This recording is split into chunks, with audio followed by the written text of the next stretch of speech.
this video, we'll discuss the facial features on Abraham Lincoln that pointed to a propensity of an early death, as well as an impactful and purpose-driven nature. Enjoy. In today's face reading, we're looking at Abraham Lincoln. I've wanted to read Abraham Lincoln's face for a long time because his face is fascinating. From a face reading context, he has a lot of features that are very easy to read because his face was bold and dominant in multiple ways. So I want to talk about his facial features, the things that I was seeing, also some of the significant leaks that face reading says you should be careful of. So while no defining feature explicitly means an exact meaning about you, there are patterns that they say, when you see this, pay attention because life force can extinguish early. These can be problems. And he had multiple metrics, and Lincoln was assassinated by John Wilkes Booth. And given his life, what he did, and the facial features that he was carrying, there's definitely some congruency between all of these things. So let's start with his bone structure. That's a pretty big one to start with. It is theorized. They don't know for sure. They think, there's a lot of historians that speculate that Lincoln had something called Marfan syndrome, which is a genetic disorder that affects the connective tissue of the body. It's characterized by a tall, thin, lanky frame, long fingers, long hands. And again, this is a theory. There's no way to really prove it. People go back and forth whether or not he had it. But this is what they would call a Jing, constitutional essence disorder. Anytime the genetic expression is compromised, they're saying there's an aberration in Jing expression. So part of his features, that big dominant bone structure, people theorize that was part of why he looked the way that he did. So if you look at his face, you can see big dominant cheekbones. He's got a strong chiseled jaw. And when you see that big dominant bone structure like that, that also means strong Jing for one, which is kind of a catch-22 because he had a genetic disorder that could have changed his bone structure. But when you see big dominant bone structure, it also means big, powerful Jing. And with that, the ancestral gifts and the genetic heritage that we carry is going to express firmly, and it's going to be seen. So that's something to consider. He's also got incredibly big ears. Now, the ears are a water element feature. Relates to the kidney system, also relates to Jing. So when you see big ears, you're also seeing big Jing. So you can see this, there's some congruency here in terms of big dominant Jing features. So as I've said before, with people that have a lot of Jing, one of the pitfalls they have to be careful of is that they can burn up their energy and actually die younger, even though they're sitting on a winning lottery ticket in terms of health and longevity, is because that resiliency brings a certain amount of numbness in terms of how they live. They can drink a lot of whiskey, eat a lot of terrible foods, burn the candle from both ends, and they don't really feel much until they're older. So mind you, he didn't die of natural causes, but the way his face was trending over the years was that he was accelerating his aging process through being president, going through high stress. So very large ears are also associated with risk-taking. Now, it's worth noting that historically, he had some sizable accomplishments, and he was responsible for the Emancipation Proclamation. So it declared all enslaved people in the Confederate-held territory to be free. And while it didn't directly and immediately free all enslaved individuals, it redefined the purpose of the war and laid the groundwork for the 13th Amendment, which did abolish slavery. Now, this wasn't necessarily a favorable position at that time. So it's risky. He did that. Preservation of the Union. He did the Gettysburg Address. There were things that he said and he did in terms of how he shaped America that were very bold. So there's some risk involved in that, and you can see that in those large ears. He's also got a really dominant nose from profile. If you look at this picture, when you see a big dominant nose, they call this in face reading the trailblazing nose. So some of the things I just mentioned, trailblazing new ways of doing things, taking some really sizable, bold stances that people can see and that have impact. So we're seeing this again through his facial features, some of the congruency between how his life expressed and what he did. So I think that's all very interesting, and I think it's worth talking about. I do want to talk about his aging process real quick here, and then we'll go into the leaks that he was carrying. If you look at this photo from June 1860, when he is right around the time he's being elected president to February 1865, which is just a few months before his death. If you look at the aging process, how fast he aged during that time, this is very consistent with a lot of presidents. If you look at presidents like Barack Obama, from beginning till end, the amount of gray and the weathered look that presidents will take on is sizable because there's a tremendous amount of stress that comes with it. And this just goes to show you, when you are burning the candle from both ends and you have high stress, high activity, lack of sleep, all of those things, the body really does age very quickly, which is why restoration, stillness, meditation, these things are so critically important. And that is lifestyle advisement that I would have been giving to Abraham Lincoln if I had worked with him. It's like, you've got huge water features, including that big, broad forehead. That's another water feature, just big open spaces, big ears. There's a certain amount of tranquility and stillness that a person needs just to maintain their life force. We all need it to nourish us, but some people are going to need it even more.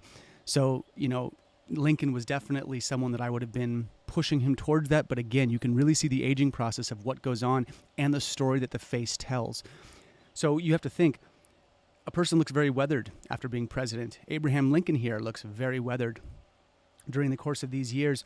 And people might say, well, it was bad for him. It's like, maybe, but the face does tell a story. And how you look at that story and what he did and the impact he left is worth noting. Just because a person ages quickly because of these things and they use their jing doesn't mean that something has been lost in the big picture, in the cosmic scale. Some people are meant to come in and work hard and get out quickly. And depending on when you were born in human history, that's going to fluctuate. So that being said, let's talk about his leaks. He definitely carries what they call the death mask. The death mask is, and this is probably exacerbated by Marfan if he had it. If not, he was just born like this. But big dominant cheeks with cheekbones, dominant cheekbones with a hollowed out cheek. So when this area hollows here and the face looks a bit more skeletal, this is a life force depleting metric. Technically, it can express in a healthy way, and it doesn't mean you're going to die early, but it does mean that the veil between life and death is a bit more thin for this person. They have 1 foot in the immaterial and 1 foot in the material, and Lincoln definitely had the death mask. And when you have the death mask, you have to be very careful with your life force because illness or misfortune can strike that person a little bit faster than normal. So he had this. That's one, okay? He was assassinated, died of unnatural causes. So that's worth noting. He's also got incredibly strong markers right here and right here. Okay, so this, when we have a natural divot here or a wrinkle, this is sort of like a marker for like the person to a degree is going to be prone to lifestyle depletion. So his is skeletal, that really dark shadow under this lip. This is like a deep crevice here. So we want to think lifestyle depletion is something the person would have to watch out for, meaning he's prone to it. His life terrain is going to invite this in, which I would say that's technically true. He's also got this mark here, which is one that relates to diet. I have no idea what Lincoln's diet was like, but typically when we see this line forming very firmly here, there's an aberration or a disconnection in terms of how the person is eating, the sustenance they're taking in. Again, I don't know what his nutrition profile was like, but he definitely has that. He's also got, in this picture that I found, he's definitely got some sampaku as well, where the whites of the eye, the third white on the bottom shows. If you don't know what sampaku is, and if you're not familiar with it, it's called the three whites. You can go up here and watch a video on that. So please go do that. I don't want to do a deep dive into it, but it's a life force depleting marker as well. Misfortune, ill health, and bad situations can essentially find the person a bit more and can lead to a shorter life cycle if the person does not moderate those things. He's also got sort of a top-heavy face, which is a bit more form at the top and then less form at the bottom. And when we see that, okay, in terms of aging metrics, that means that youth resides at the top of the head, middle age is here, and old age is here. When we see less material form and things narrow at the bottom, again, that means as you get later into life, life force can deplete fairly quickly. The thing that I find interesting about Lincoln's face collectively, excuse me, is that he's got these big mountains and these when you see these carved chisel areas, think of it like a mountain with a steep cliff, a steep drop off, like standing at the edge of a cliff or a bluff. And a person that has these features is their life is sort of characterized by that a little bit. They're standing on the precipice of danger to a little bit. That's the working idea and the working theory with these kinds of things. So he definitely had that. So those were the big leaks that I saw in his face, but he does have really strong purpose lines as well. Like these lines right here, the nasolabial groove. When you see those, the purpose in the person is strong. It's rooted into them. They know exactly what they're doing.